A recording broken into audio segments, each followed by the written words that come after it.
Hello students. Today I am going to discuss another some of the disease condition coming under the respiratory diseases of the children. So we will start with the first disease, that is pneumonia.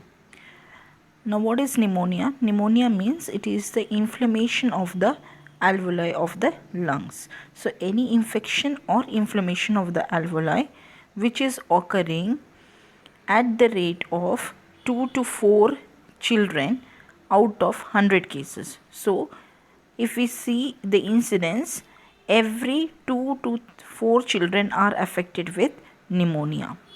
Pneumonia can be either bacterial pneumonia or it can be viral pneumonia.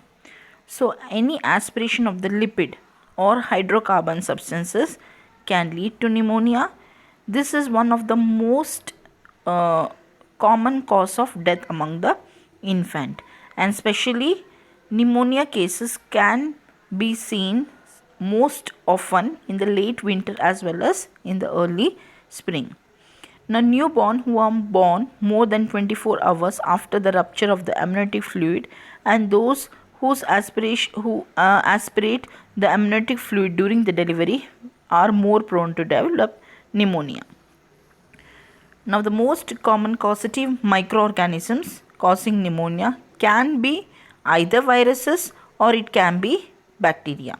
Okay, so therefore we say that there are two types of pneumonia. We are having viral pneumonia as well as bacterial pneumonia. The most common causative microorganisms causing pneumonia are viruses and bacteria, and less common cause can be fungi.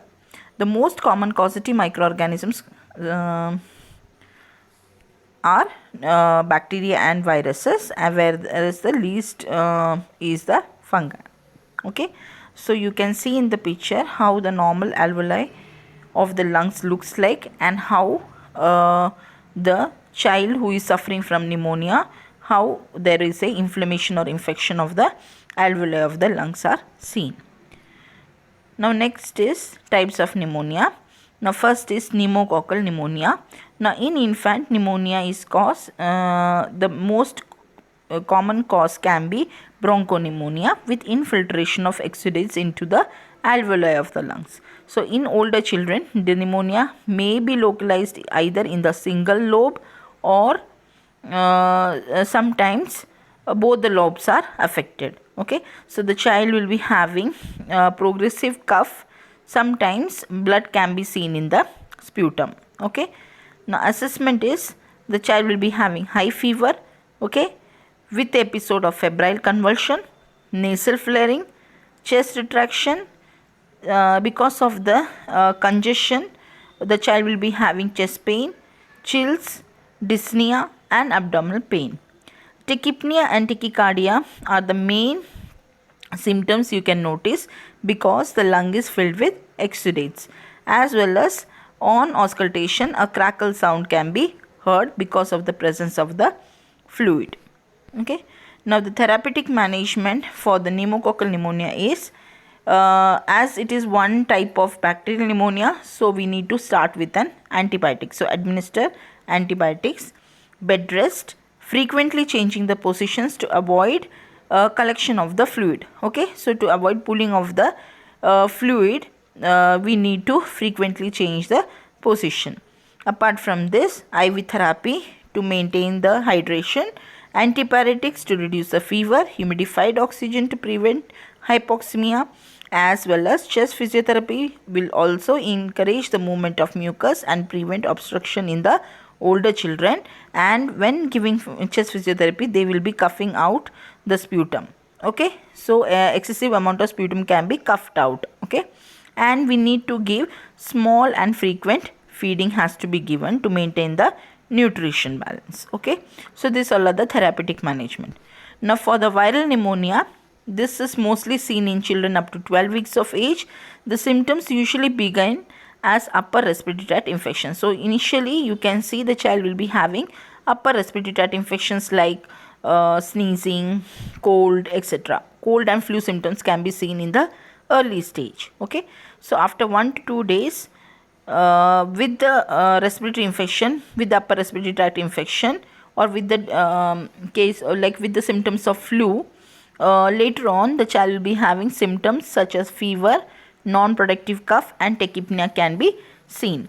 So when the child is having this all symptoms, the child needs to have rest as well as, and for the infection antibiotics has to be started, and for the fever we need to start with the antipyretics, okay, and IV fluid therapy to maintain the hydration, okay. So this is the management we are going to give for the cases for the children who are suffering from the pneumonia, okay. Now next condition, respiratory condition, is epistaxis, okay. Now the other name for the epistaxis is nosebleed. This is extremely seen among the children, okay, if they are having any injury, okay. So epistaxis means nosebleed is extremely common in children. It usually occurs from trauma such as pricking at the nose when the children are playing, okay. Hot environment because of the lack of humidification makes the children's mucous membrane dry, uncomfortable and susceptible of cracking and bleeding. Epistaxis tends to occur during respiratory illness. It is associated with a number of the systemic diseases like rheumatic fever, measles, chickenpox, etc. And it can also occur with sinusitis or any allergic rhinitis. Now the management of epistaxis is, when as soon as the child is having bleeding from the nose, we need to keep the children with nosebleed in an upright position with their head okay, tilted slightly forward to minimize the amount of the blood pressure in the nasal vessels and to keep the blood moving forward, not back into the nasopharynx. So we need to apply pressure to the sides of the nose with the fingers. Make every effort to quiet the children because the child will be having fear after seeing the blood, okay. So we need to make effort to quiet the children and also help them to stop crying, because if they cry, okay, there are chances that there will be increase in the pressure in the blood vessels of the head and sometimes the bleeding can be prolonged, okay. Nasal pack is very much necessary. We can apply ice nasal packs or medicated nasal packs can be applied to stop the nose bleeding, okay. So children with chronic bleeding should be investigated to rule out a systemic disease or any type of blood disorder, okay. The next condition is sinusitis. Now sinusitis are rare in children under 6 years of age because the frontal sinuses do not develop fully until the age of 6 years. Now it occurs as secondary infection in older children with streptococcal, staphylococcal or Haemophilus influenza organisms, which is spread from the nasal cavity. Now the child will be having symptoms like fever, a purulent nasal discharge, headache, tenderness over the affected sinuses, etc. Children should have a nose and throat culture, which is very necessary to identify the type of the organisms that is infected. Now the management is, for the fever we need to start with antipyretics, for the pain we need to start with analgesics, and for the like any infection or inflammation we need to start with antibiotics. Saline drops or saline sprays can be very helpful, which will help to keep the nasal secretion moist, as well as warm compression, especially to the sinus area for drainage, as well as to relieve any symptoms of pain. Now next is foreign body inhaled or swallowed. Now there are like as especially you can see among the school children or among the toddlers, they have the tendency of putting small objects into the nose or into the mouth, okay. So if and if you breathe a foreign object into your nose or mouth, if you keep the foreign object into your nose or mouth or respiratory tract, it may become stuck and may lead to breathing problems. So it can lead to inflammation as well as infection if it is not treated at early stage. So there are chances that children, if they swallow any foreign object, it can stuck into the gastrointestinal tract also, and this may lead to internal like gastrointestinal infections or any type of bleeding, okay. So the children who are aged between 1 to 3 years are, like especially the toddler groups, they are most likely to swallow or breathe any foreign object such as coin, marble, pencil eraser, buttons, beads, as well as other any items of food. Now the causes are certain foods like nuts, seeds, popcorn and small objects like buttons, beads are easily inhaled by the young children. Such objects may cause either partial or total airway blockage. Coins, small toys, marbles, pins, screws, anything else small enough for infants and toddlers, they may put into the mouth and can be swallowed. Okay, so if the object passes through the esophagus and into the stomach without getting stuck, then there is no issue. But if they stuck into the nose or throat, the child may have breathing problems. Okay, now the symptoms are choking, coughing, no breathing or breathing trouble. Sometimes if it is stuck into the nose, okay, there are chances that the child will be having breathing trouble leading to respiratory distress. Apart from this, wheezing, and however in some cases only minor symptoms are seen at first and the object may be forgotten until the later symptoms are developed, especially the inflammation and the infection. So the first aid for the inhaled object, any child who have inhaled an object should be seen by the doctor. Children with obvious breathing trouble may have a total airway blockage that requires emergency medication, medical attention.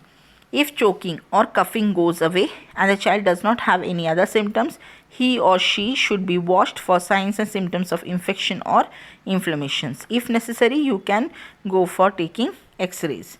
Bronchoscopy is a very good good way of definitive for making definitive diagnosis, and it will be helpful to remove the object. Apart from this, antibiotics if there is any presence of infection and respiratory therapy techniques can be used to prevent any forms of infection. Okay, now for the swallowed objects, any child who is believed to have swallowed a foreign object should be watched for symptoms like pain, fever, vomiting or local tendencies. Okay, stools, especially the bowel movements, should be checked to see if any object exit from the body.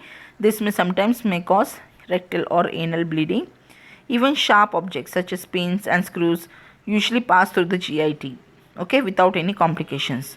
So X-ray plays a very important role in identification of the type of the object or the foreign body object which the child has been swallowed or inhaled. Okay, so that was about the few of the topics which is coming under the management of the respiratory illness among children. Okay, thank you students.